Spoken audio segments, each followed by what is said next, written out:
Hello fellow humans, my name is Edelbrack Smith and this is a review of Jotun Valhalla edition for Google's Stadia. Should you spend your hard-earned human currency on this game, or wait and hope it goes to Stadia Valhalla, which I guess in this analogy would be free Stadia Pro games?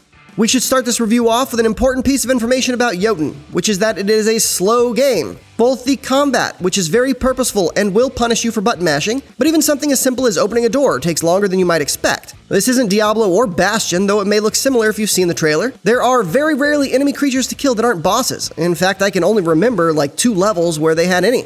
That doesn't mean that the game is a boss rush, though the Valhalla edition does come with a boss rush mode. Jotun is a unique game, sort of an isometric action exploration game. The point is not to fight enemies and improve gear or stats. Jotun has none of these things. Instead, it's about you versus the environment, about the slow journey of your heroine through trial after trial, to prove herself worthy of Valhalla after an unglorious death at the hands of the cold, cruel sea. Jotun's narration is entirely in Icelandic with subtitles, and it really does add to the atmosphere. Hearing the names of the gods and the places with that accent, with that language, it gave me chills at times, and it was a brilliant decision by the developers. But one of the many that probably kept it from reaching as many people as it probably should have. Í vægðarlausu djúpi sjávarins tók hálfgeggsætt net ránar við mér. Ég var dregin dýpra og dýpra í átt að gyðju sjávarins. If you aren't normally a fan of subtitles, don't worry. There really isn't much dialogue to speak of in Jotun. It usually happens when you find something particularly interesting in Norse mythology, or you complete a level and return to Ginnungagap, the hub world from which you venture to the various levels and boss fights in the game. Even this is not like you would expect though, as it is also your world map. It shows each area, paths through the areas, and even shows you collectibles, both unfound and the ones which you've collected. These range from apples that increase your health to new god-given abilities or more charges for said abilities. Beyond that, there really isn't much to collect, though there are locations where you'll see something cool and get a snippet of lore here and there. The meat of the combat and the part of the game that will take you many tries are the boss battles. One for each region, they have specific mechanics that make each boss fight stand out from the others. Depending on your playstyle, you may find some bosses easier to defeat than others, and there was one in particular that nearly drove me crazy the first time I played Jotun. It's a dual boss fight, and the secret to beating it, well, I won't spoil it here. Reach out to me on Twitter if you really want to know. Still, I enjoy the boss fights. They were a cathartic release after dodging falling boulders or making your way through poison bogs for half an hour.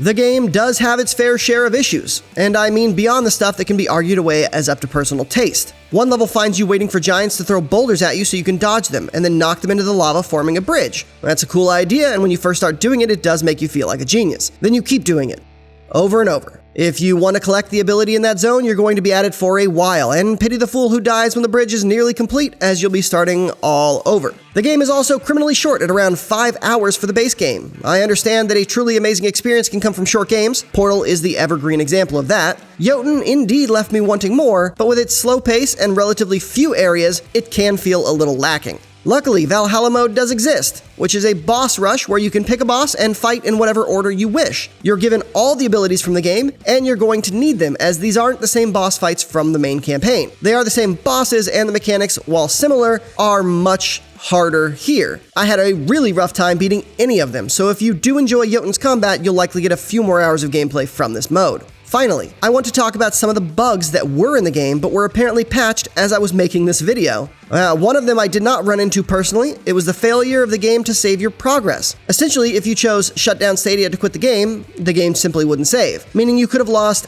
hours of progress. Choosing exit Stadia was apparently the safe option. The other bug that I did run into was that every time I beat the final boss, which I won't spoil here, the game froze while loading the final cutscene. When I loaded back in, the game acted like I had never gone to the final boss room. I tried multiple times and it never successfully completed the game. Thunder Lotus, the developers of the game, are aware of the issues and they are responding. They put out a patch as I was finalizing this video, and so I went and beat the game and it worked just fine. I can't personally attest to the save game fix, but they assure us it's no longer a problem. I'll leave a link to their known issues in the description below. I can't tell you that you'll love Jotun. It simply is not a game for everyone.